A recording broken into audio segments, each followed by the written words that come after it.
Alors, salut les gars, j'espère que vous allez bien. En tout cas, pour ce qui est de moi, je me porte bien, ça va superbement bien.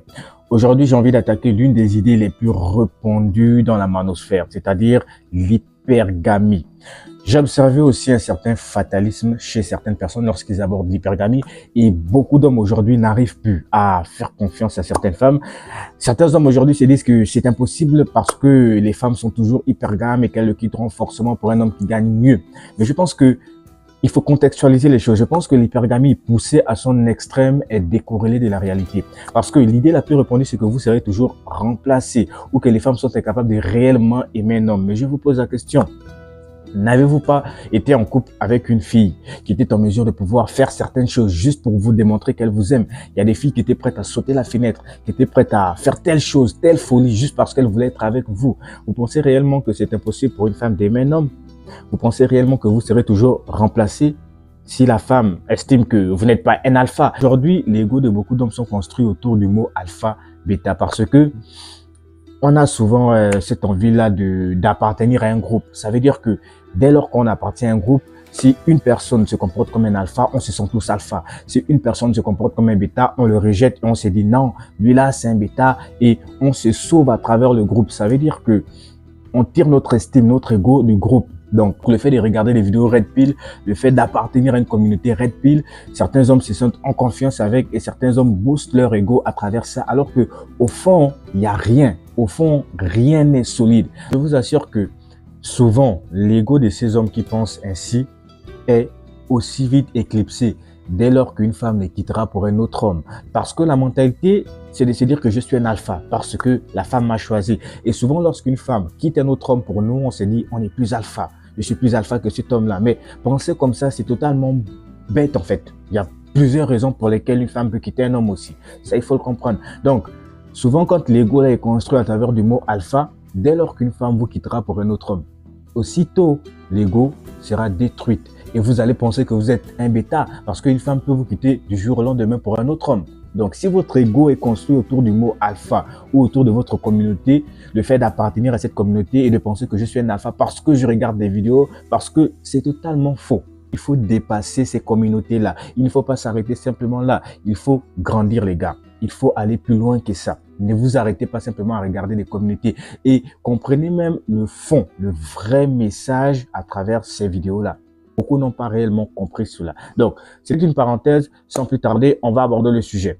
L'idée la plus répandue, c'est que tu seras toujours remplacé et que c'est impossible pour une femme d'aimer réellement un homme. Les gars, observons un peu la réalité. Combien d'entre vous ici ont été en relation? N'avez-vous pas vu des femmes réellement vouloir être avec vous, vouloir faire des choses, prêtes à faire des folies simplement pour être avec vous? Donc, dire que c'est impossible pour une femme de réellement aimer un homme, c'est pousser le bouchon un peu trop loin.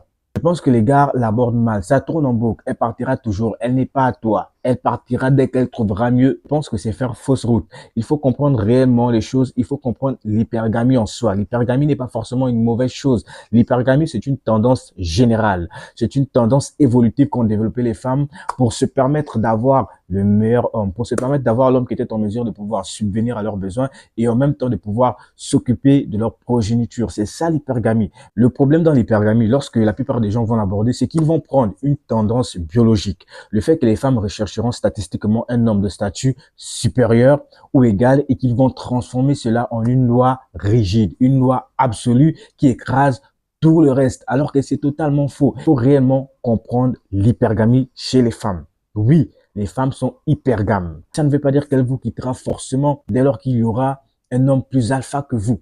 C'est totalement faux. Parce que il y a d'autres facteurs qui ne sont pas pris en compte. Lorsque les gens abordent l'hypergamie, ils ne mettent pas ces facteurs-là en avant. Une femme ne vous quittera pas forcément comme cela du jour au lendemain. Voilà, je te quitte parce que j'ai trouvé mieux. Voilà, je te quitte parce que... Non, à moins que vous êtes avec une chercheuse d'or qui s'est contentée de se mettre avec vous en attendant de trouver mieux. Mais si ce n'est pas le cas, si c'est une femme qui est encore normalement constituée, elle ne vous quittera pas du jour au lendemain comme cela parce qu'elle pense que vous êtes moins alpha qu'un autre homme. C'est totalement faux. Donc les gars, en fait, moi j'essaie ici de combattre cette pensée binaire qui refuse de voir la complexité humaine, qui refuse de voir d'autres facteurs et ne voit que l'hypergamie alors que c'est totalement faux. Il y a l'amour qui rentre en compte. Il y a le capital historique. Le capital historique chez les femmes, c'est très important. Ça, un homme ne peut pas remplacer cela. Même s'il vient avec tout le statut du monde, il ne peut pas remplacer le capital historique. Et je ne vais pas vous expliquer ce que c'est le capital historique, mais je vais essayer de vous détailler cela un peu plus dans la suite de la vidéo. Donc, il faut comprendre qu'il y a beaucoup de facteurs. Il y a la religion, il y a l'éducation, il y a peut-être la culture, l'endroit où vous avez grandi. Beaucoup de facteurs rentrent en compte. Et les gens se trompent beaucoup sur l'hypergamie si on ne regarde que le statut et le matériel, alors que c'est totalement faux. Il y a beaucoup de facteurs qui vont réduire même l'impact de l'hypergamie chez beaucoup de femmes. Et moi, je pense que c'est un piège mental très dangereux parce que si tu penses que tu es condamné à être toujours remplacé, ça va réellement t'empêcher de construire une bonne relation, de te concentrer dans ta relation parce que tu te diras forcément que le jour où elle trouvera mieux que moi, elle partira. Le jour où elle trouvera un alpha mieux que moi, elle me quittera pour lui. Donc, moi, je pense que c'est une idée déjà qu'il faut déconstruire. C'est une mauvaise façon de penser. Il faut prendre du recul par rapport à ça, les gars. L'hypergamie, c'est une tendance évolutive. Ça n'ignore pas l'amour, l'éducation, le capital historique, c'est-à-dire les années que vous avez construites ensemble, la famille, les enfants, tous les souvenirs que vous avez pu partager. Tu étais là pendant ces moments les plus sombres. Tu étais là pendant ces moments les plus joyeux. Une femme ne peut pas éclipser cela en un clic. C'est faux. C'est totalement faux. Donc, cela permet en même temps de réduire l'hypergamie de beaucoup de femmes. Parce que il y a l'investissement qui est là, il y a les émotions qui rentrent en compte, il y a l'histoire qu'on a construite ensemble. Donc, c'est pas parce qu'un homme viendra d'un coup avec une voiture qu'une femme qui vous quittera. C'est pas parce qu'un homme viendra d'un coup avec de l'argent qu'elle vous quittera. À moins que vous êtes avec une chercheuse d'or. À moins que vous êtes avec une femme qui se dit, je suis là en attendant de trouver mieux, hein, parce que je n'ai pas encore trouvé mieux. Mais la réalité, c'est pas cela, les gars. La réalité, c'est que on ne vous quitte pas juste comme cela en un clic. Les femmes réfléchissent avant de vous quitter. Une femme ne vous quitte pas juste comme cela. Restez jusqu'à la fin de la vidéo parce que vous allez comprendre pourquoi l'hypergamie peut s'accentuer au cours de la relation chez une femme. Et c'est souvent l'homme qui est la cause de cela. Si l'hypergamie s'accentue au cours de votre relation, c'est parce que tu as été le déclencheur de cela et c'est simplement ce que tu dois comprendre. Ce que vous devez retenir, c'est que les facteurs comme l'amour, la religion, l'éducation, le capital historique peuvent largement surpasser ou modérer la tendance biologique à l'hypergamie chez beaucoup de femmes. Et cela est même confirmé par les sciences sociales et la psychologie des relations.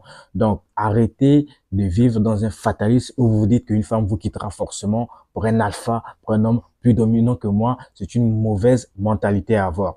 Voyons maintenant pourquoi l'hypergamie n'est pas toujours vraie. Parce que ce qu'il faut comprendre, c'est que les êtres humains sont des êtres rationnels. L'hypergamie, c'est une tendance. C'est une pression qu'ont les femmes pour la survie et la sécurité. Ça a toujours existé depuis la nuit des temps et ça existe toujours jusqu'à ce jour. Ça n'a jamais changé. Mais ce qu'il faut comprendre aussi, c'est qu'il y a des facteurs sociaux qui sont des modérateurs très puissants parce que les êtres humains ne sont pas des automates. On ne prend pas forcément des décisions comme cela. On réfléchit et on raisonne. Nos décisions sont toujours filtrées. Il y a une notion que les économistes appellent le capital spécifique au couple.